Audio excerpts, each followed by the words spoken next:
Hello, I'm Chuck Hughes, your host for Spotlight on Business, and I'd like to welcome you to the show this week. And I have a delightfully charming and no doubt talented young lady who's my guest, Miss Charbria Shine. Hello, how are you today? Charbria, is the shine because of that beautiful smile you have, or is that your name? That's actually my name. Well, listen, I want to welcome you to the program. Thank you. My research tells me that you are a person who's gifted in the arts. You're an author. Absolutely, yes. How in the world did you get inspired to be an author?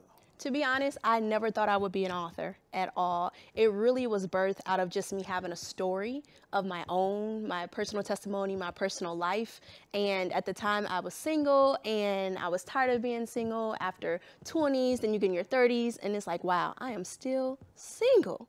And I got so tired of so many people asking me, girl, when you gonna get a man? Like, you still single, you in your 30s now, like what is going on? And I got that from family, friends, church members, everywhere. And I was like, okay, does it mean that because I'm single, I can't have a life, a purpose, I can't be happy and thrive?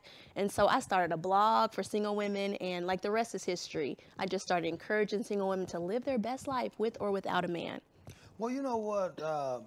That indicates to me that now I know where Beyonce got her inspiration from. Put a ring on it. It was all because of you, Charbria. Is that right? Without a doubt. Well, listen, that's the thing.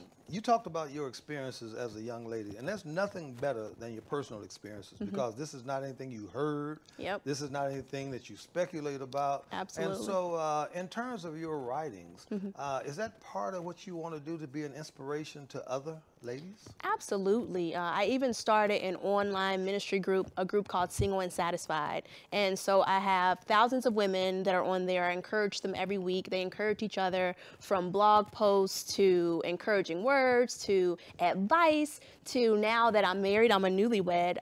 Me and my husband do monthly Q&As about dating, relationships, and marriage. So yes, absolutely. I want to help single women through this journey. And if they desire marriage or dating, help them through that journey as well. All right, well, let me ask you this. You brought up the fact that you are a newlywed. Yes. In your writings, in your inspiration, in your message that you want to send to other folks, how do you think that would impact your own marriage? Which part? Any part of it. Although the fact that you are a newlywed, do you see that any of the knowledge that you have, the stuff that you're imparting to other folks, do you see that being beneficial in your own personal relationship? Absolutely, because I practice what I preach. Everything that I talk to the women about, even now in my marriage, I've seen it working. And again, I'm a newlywed, but just finding that wholeness and being able to thrive in my singleness and being able to love me for me, with or without someone in my life, that just really helps me in my marriage. Like, I don't depend on him for joy, for happiness, for my peace, for my wholeness. He's an addition to that. Absolutely. He brings joy to my life, but he's not the ultimate thing that I need to have an amazing life and to thrive. Charbria, what a strong, empowering lady. Are you scaring me to death?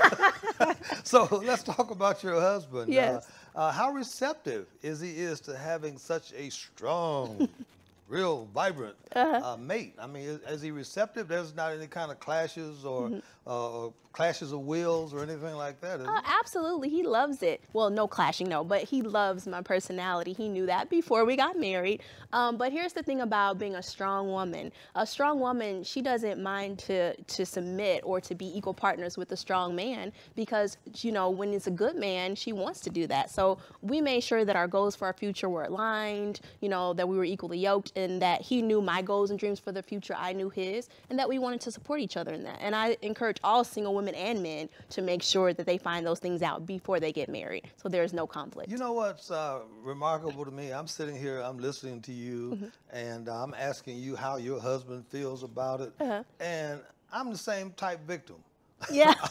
My wife certainly has so you know from 2 experience. master's degrees, a doctorate. I have to call her Dr. Hughes.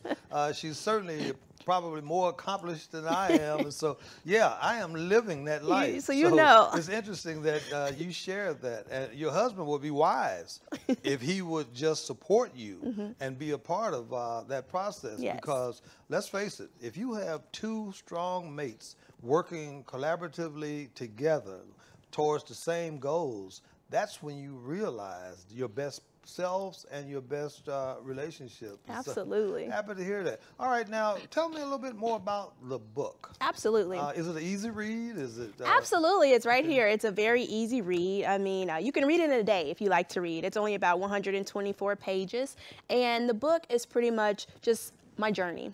It talks about, you know, what I went through, my personal journey with dating, how to heal from a broken heart, how I kept rebounding and just ending up with guys that were no good for me. And now I had to just realize, okay, enough is enough and that I deserve better. And so I had to heal from some brokenheartedness. I had to learn how to enjoy life. I had to learn how to thrive in life. And so it just goes through the healing process, my dating relationships, and how to thrive and find fulfillment and wholeness in their single life. So what does not kill you make you stronger. Exactly. You know, it's kind of remarkable to me that you're such a young lady, and no, I'm not asking you your age.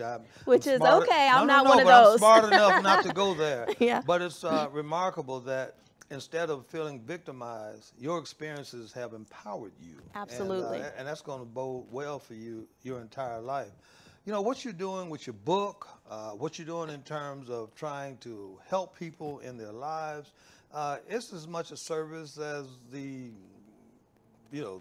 goodwill as any other entity, because if you don't fortify that mind, then certainly you're not doing anything to help the individual. And so what you're doing is just remarkable. I'm glad to have you here as a guest. You mentioned that the book is, 124 pages, Yes. an easy read. So that means I could knock it out maybe in a half hour, and it may take Mark Spencer a couple of days, but hey, people work at their own schedule. Yes, absolutely. So whatever it takes. But let me say this to you. Again, we've just touched on parts of who you are. I've just met you, and I see how much depth you have as a person. So when we resume in the next part of the program, we'll share more with our audience, okay? Awesome. Charbria, you're famous with one name. Charbria is my guest. We'll be back in a moment. Hello, and welcome back to Spotlight on Business. I'm your host, Chuck Hughes. And again, let me reintroduce my fabulous guest, Miss Charbria Shine. Charbria. Hello. All right, we covered a lot in the first segment, and you talked and you helped, and you have a lot of inspiration to give to people. Your book, we had a chance to talk about the book, but I understand that you've also written a play. Yes. Well, tell us something about that.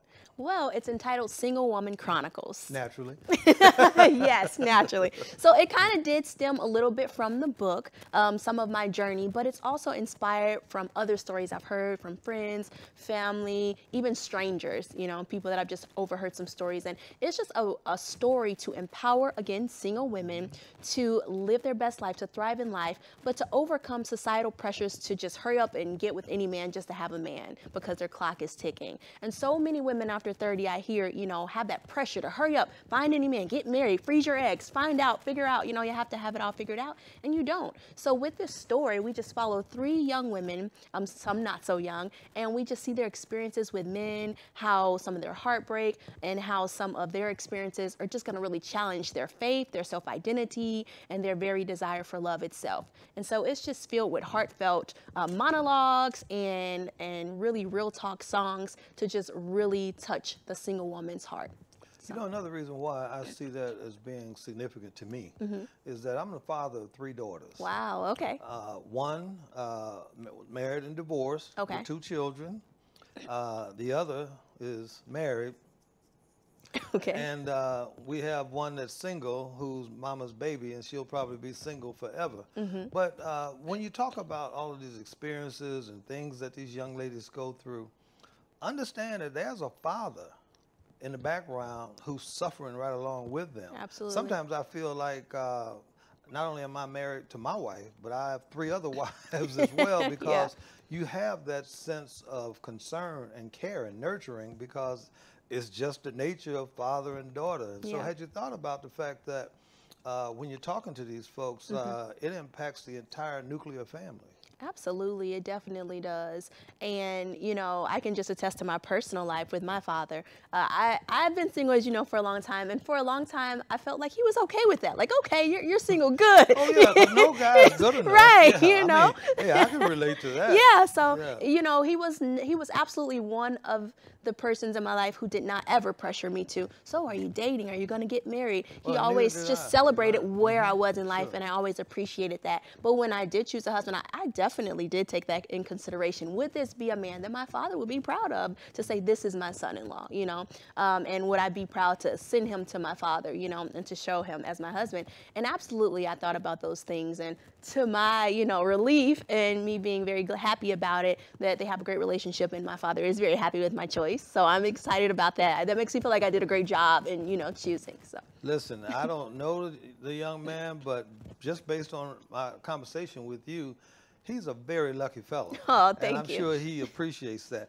All right, getting back to the play. You talked about the play, you kind of gave some description of it. Yeah. Well, guess what? Yes. That's something that, have you thought about that play actually being presented? Because if so, I may have a hookup. I know a guy named Mark. Yeah, I won't give his last name, but I know a guy named Mark. He might get you hooked up. Had you thought about making it a viewable production? Absolutely. We're going to make sure that right now, because what's going on, we want to make sure that it's going to be virtual and sometime early particularly now, 2021. Yeah. But even after everything is back going, I definitely would love to, you know, do it live and possibly tour and those types of things. Yeah. You know, I think any kind of production where people can actually see some human value in it, that's going to make it work. And Yeah. then you're a remarkable salesperson for your Thank product. you. Which is good, because that means that you do believe in what you are doing. Absolutely. All right, now what do you plan to do beyond that? I mean, in your, you started talking about all your life experiences. That's probably every bit of 16 years or something. But That's nice. That would be nice if it was what do you 16 years. plan to do after that? Do you have any further aspirations, or do you want to just expound on what you're doing? What's your vision? Absolutely. I would love to continue telling stories that inspire women, that encourage women, not only through the single process, but through dating, marriage, and beyond. So I would love to continue to tell stories that just inspire and help the woman in every season of her life just live her best life, max out in it, and to have wholeness, fulfillment, and joy. So whether that's continuing to write, absolutely, plays, absolutely, and music, yes.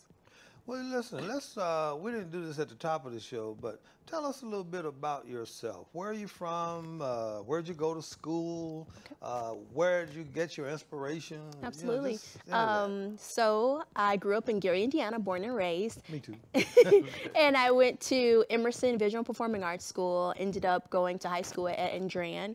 And then my inspiration, a lot of it was from Emerson, absolutely. And a lot was actually at the West Side Theater Guild as well. I did a lot of work there. And just to see so many talented people and directors and just the talent, I was always inspired, and I continue to be inspired. And then I went to Columbia College for a little while. And so always been involved with the arts, always had a passion for it, and will always do it. Yeah.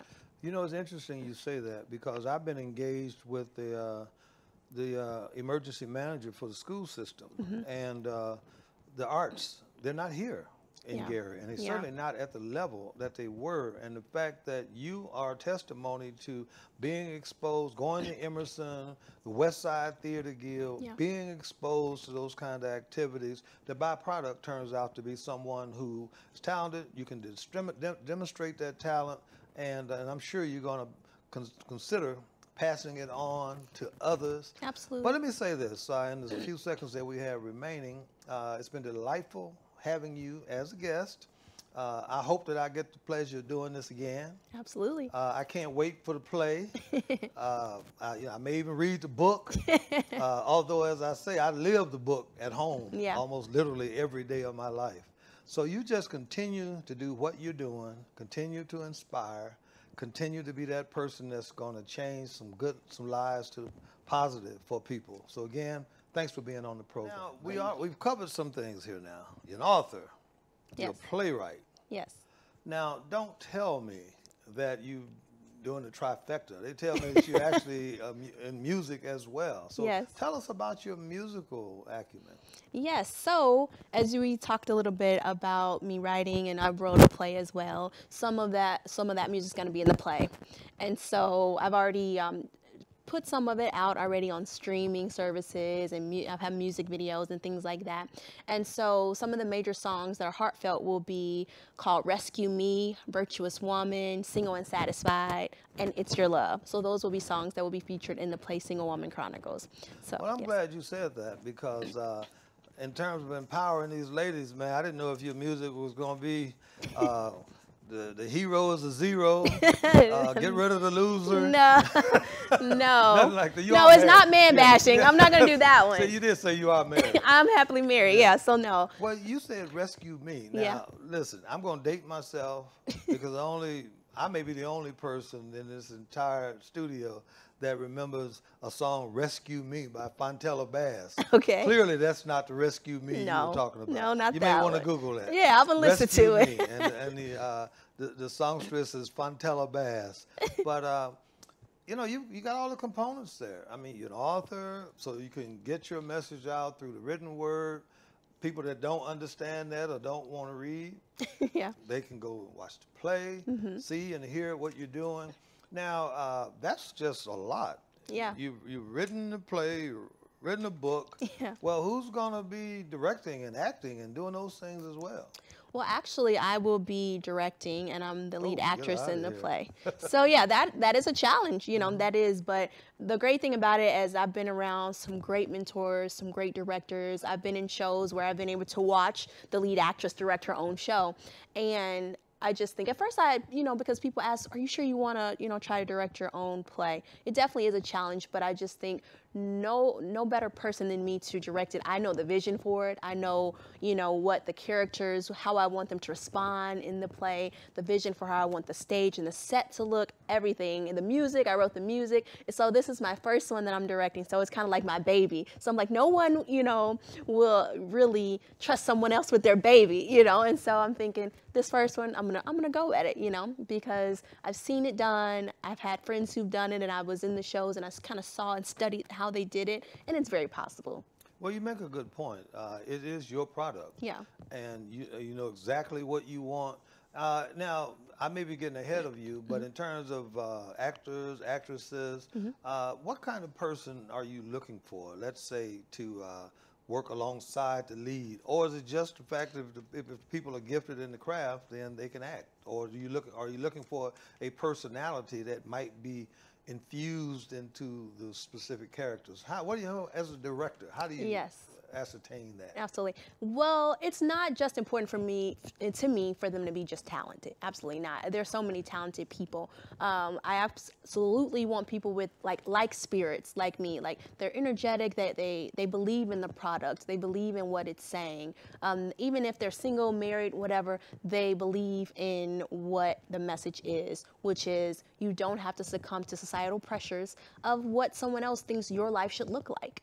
And that you can write your own story, whether that's to stay single, whether that's to be married, whether that's to wait to have children until you're 40 or 25. I just think that I want to encourage women and let them know you're okay, whatever season you're in. Enjoy that season now, but prepare for the next, but live in the now.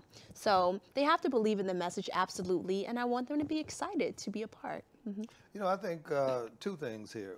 One is you talked about your ups and downs, or the things that you went through, good or bad, as being a single person. But now you're married. Yes. And so to be able to offer those two perspectives, that only enhances, or it only validates the fact that you can offer an opinion. And do you deem that important?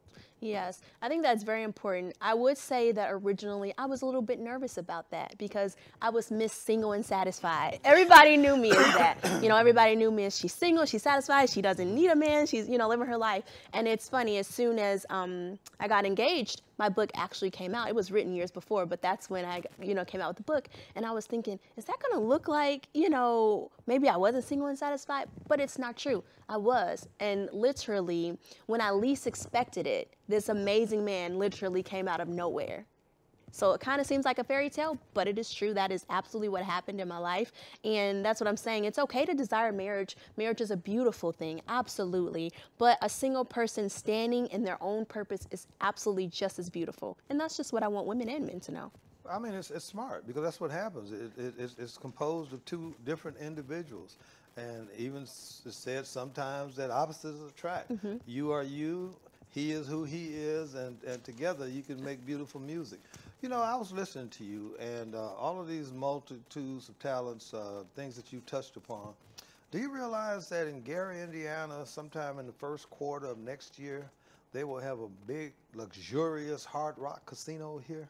Oh, wow. Featuring acts and entertainment and worldwide. I'm just saying, as I they didn't say. know. I'm just saying. That's yes, awesome. If you take a trip on 25th and Burr Street in Gary, you'll see the construction going up. It's going to be a huge, beautiful, modern, hard rock casino, bringing in top talent from all over the place. And I'm going to give you a little tip here in terms of while you're honing your craft and doing your skills or whatever. There's a local flavor. People, they will have to have some kind of local participation. Yeah. And just think, somebody who is already writing books, somebody who has some knowledge of music, someone who's doing plays here locally, part of the community, there could be an opportunity. That's awesome. I mean, I'm not trying to tease you. I'm trying to inform you. And so as you proceed and pursue your craft, just remember that there could be a golden opportunity out there for you. And in fact, may be able to tell you more. Folks, stay tuned. We'll be right back.